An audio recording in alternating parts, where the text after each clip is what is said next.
ចូលទីផ្សារក្រៅគេមែនតែ GAC កំណត់គោលដៅចូលក្នុងចំណាត់ថ្នាក់កម្ពុជាទាំង10ជាក្រុមហ៊ុនលក់រថយន្តបានច្រើនបំផុតនៅប្រទេសអូស្ត្រាលីក្រុមហ៊ុន GAC កំពុងត្រៀមខ្លួនដាក់សម្ពោធម៉ាកយីហោរថយន្តរបស់ខ្លួននៅប្រទេសអូស្ត្រាលីនៅចុងខែវិច្ឆិកានេះជាមួយគ្នានេះក្រុមហ៊ុនចិនមួយនេះបានបង្ហាញពីមហិច្ឆតាធំរបស់ខ្លួនក្នុងការក្លាយជាម៉ាកយីហោរថយន្តលក់ដាច់បំផុតកម្ពុជាទាំង10នៅក្នុងទីផ្សារប្រទេសអូស្ត្រាលីក្នុងរយៈពេល3ឆ្នាំខាងមុខសម្រាប់ឆ្នាំ2025នេះក្រុមហ៊ុនបានកំណត់គោលដៅលក់រថយន្តត្រឹមតែ1000គ្រឿងប៉ុណ្ណោះសម្រាប់ឆ្នាំ2025ដោយសារតែការនាំចូលរថយន្តរបស់ខ្លួនចូលទៅកាន់ទីផ្សារប្រទេសអូស្ត្រាលីគឺនៅចុងឆ្នាំគឺនឹងបញ្ចប់ទៅហើយប៉ុន្តែយ៉ាងណាមិញនៅត្រឹមឆ្នាំ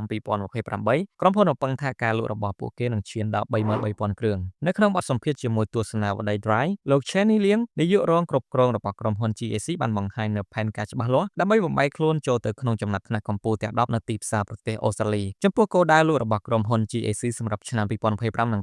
2028លោក Chenny Liang បានបញ្យល់ថាដំបូងយើងព្យាយាមលក់រថយន្តឲ្យបាន1000គ្រឿងសិនក្នុងឆ្នាំ2025ប៉ុន្តែនៅត្រឹមឆ្នាំ2028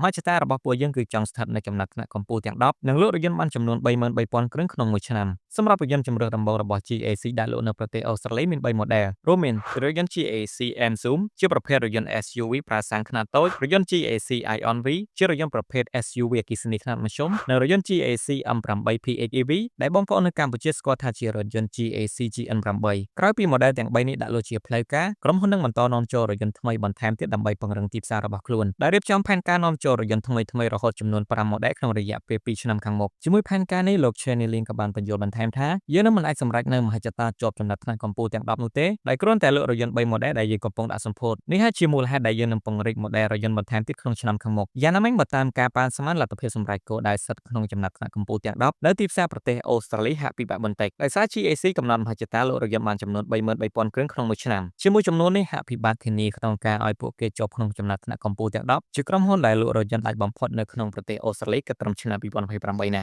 មូលហេតុគឺដោយសារបើយើងងាកទៅមើលតួលេខលក់រថយន្តពេញមួយឆ្នាំក្នុងឆ្នាំ2024ម៉ាកយីហោដែលលក់រថយន្តដាច់បំផុតឈរនៅចំណាត់ថ្នាក់ទី10ក្នុងប្រទេសអូស្ត្រាលីគឺជាក្រុមហ៊ុន GMW លក់រថយន្តសរុបបានចំនួន42782គ្រឿងងាកមកមើលតួលេខលក់រថយន្តប្រចាំឆ្នាំ2025វិញក្រុមហ៊ុនកំពុងឈរលេខ10គឺក្រុមហ៊ុន Isuzu ដែលពួកគេលក់រថយន្តសរុបបានចំនួន